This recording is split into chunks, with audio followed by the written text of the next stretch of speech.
So good morning.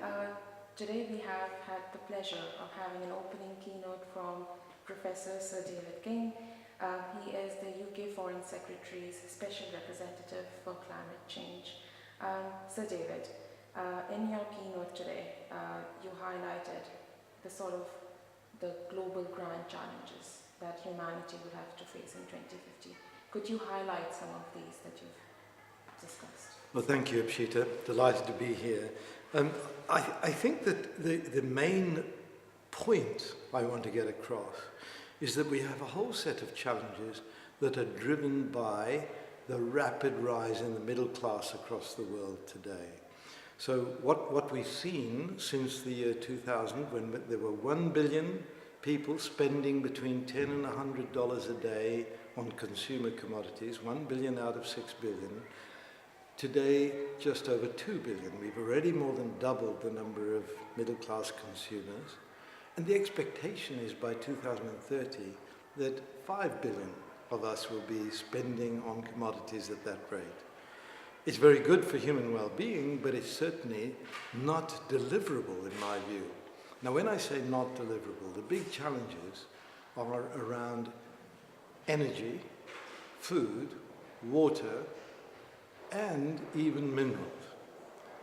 Land use becomes a shorter resource, a shortage for resources as well.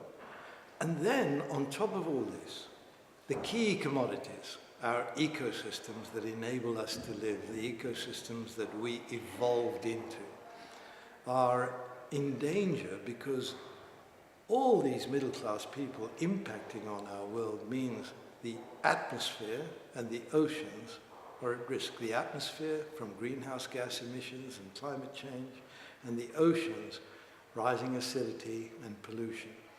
So as we move through this century, we need to really have a dramatic change in those behavioral patterns that we developed so well in the 20th century. And clearly scientists have a good awareness of what's happening in this respect of climate change and food security and environmental change. How can scientists better communicate with policymakers, the economists, and even the general public? Because it seems like there needs to be a general shift of attitude, and there's a need for it. How can scientists play a bigger role in this? That's a very, very difficult question to answer. I was in this position of being British Government Chief Scientific Advisor. I think I could have had very little impact over my period as Chief Scientific Advisor if it wasn't for the misfortune of the country to have a foot and mouth disease epidemic, but my good fortune because I could show the power of science to the whole cabinet in bringing that enormous challenge to our society under control. That opportunity that I was given was absolutely critical in being able to communicate directly with the cabinet and the Prime Minister. So what I'm suggesting there is that even though the British government is in this very strong position of traditionally having a chief scientific advisor, having a large government office for science, well budgeted, it still can be difficult to get the attention of politicians. So that's in the optimal situation. Now, as I travel around the world, what I find is that it is increasingly difficult in some places. In China, you've got a science-savvy country.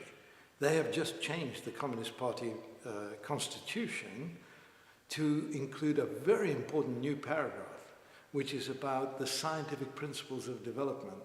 That's written into their constitution, and the government has to follow it. This includes switching from a linear to a circular economy. It's all written into the Communist Party constitution. Now, if we go to the general Western economies, we find that science is in a poor position. It's the poor relative compared, for example, to economic advisors.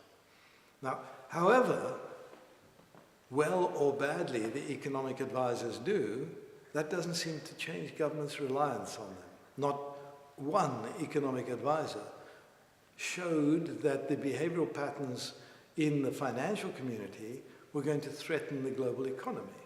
Right? So it's not as if it's based on very good advice. I would simply say that economists have positioned themselves such that governments listen to them. Therefore, scientists have to make a much bigger effort themselves. Sitting back in your laboratory working on wonderful research is extremely tempting. I did it for 40 years.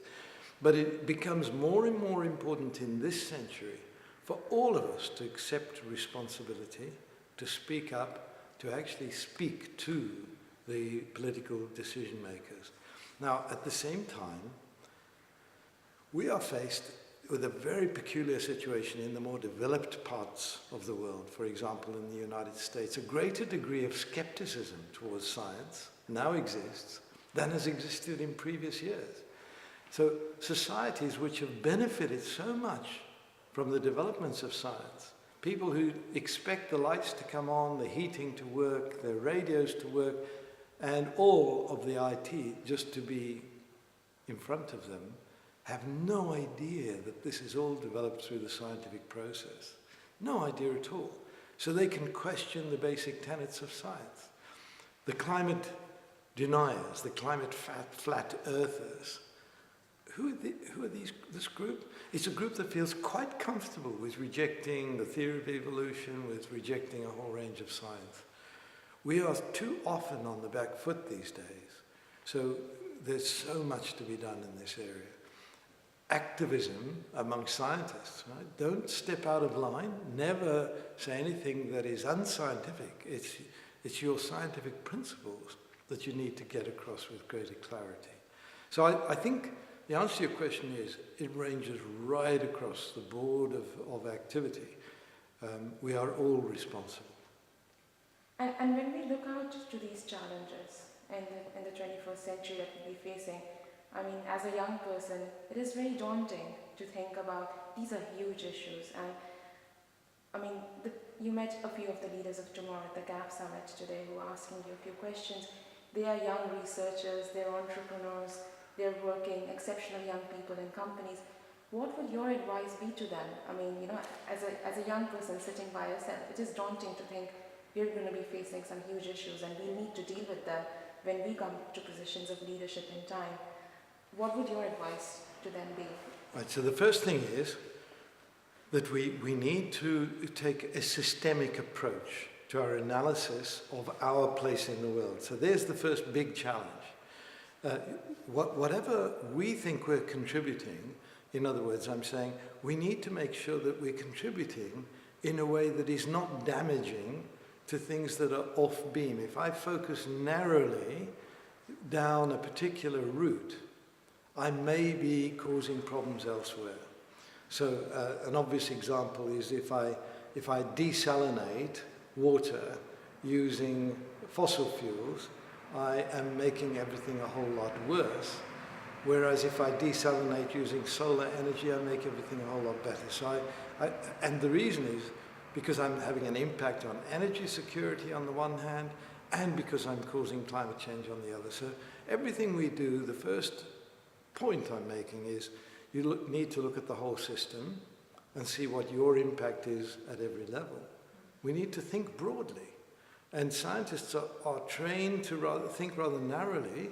We go down a particular vein of research and get very excited about it. It is so good for you to step back and read around your subject and look at it more broadly. So that's the first thing. The second thing is the notion of the circular economy, the notion that there should be no waste in whatever we do. It's quite challenging. And when I began to think about this, I thought, whoa, what do we do about human waste? And then I suddenly realized that human waste itself is a resource. And in nature, there is no waste. There's always a species that uses the waste of other species. So what we need to do is go back and learn from nature in terms of zero wastage. Zero wastage is also using renewable energy, right? Because it's renewable, then we're not creating waste. So we should energize our systems using renewable energy. That's a process of evolution. But then zero waste in every manufactured good that goes out should be designed so that it can be recovered at the end of its time, remanufactured and returned to the marketplace. That actually implies to me that it's not any longer right to be selling goods into the marketplace. We should perhaps be leasing them to people so that when they come to the end of their useful life, the manufacturer takes them back. Right, so we need to think very, very carefully afresh, and this is where young people come in. Us old guys tend to be very set in our ways. Right? So what we need is young people who can take us forward with a fresh approach and say, no, circular economy isn't ridiculous. This is the only viable way forward. So every entrepreneur, every scientist, every human being needs to be thinking circular economy way. We are slowly realizing this issue of waste. And so I see a waste bin in the corner of this room. Actually, the number of times in Britain waste is collected is being reduced, and everyone is being confined to a given volume of waste that will be collected. You can take other waste to the dump yourself, but this is to encourage people not to throw a lot of things away, and eventually we need to reduce it right down. Thank you, Sir David. I think not only have you highlighted a lot of the big issues that we need to be thinking very deeply about, you've also brought about some strategies, I think some big picture systemic approaches that young people should be thinking about as they go into their specific approaches, how that impacts other systems, and also for them to be creative and innovative as they're developing solutions. Thank you so much for your time today. We've had a great time having you here. Thank you. Thank you, Ipshita.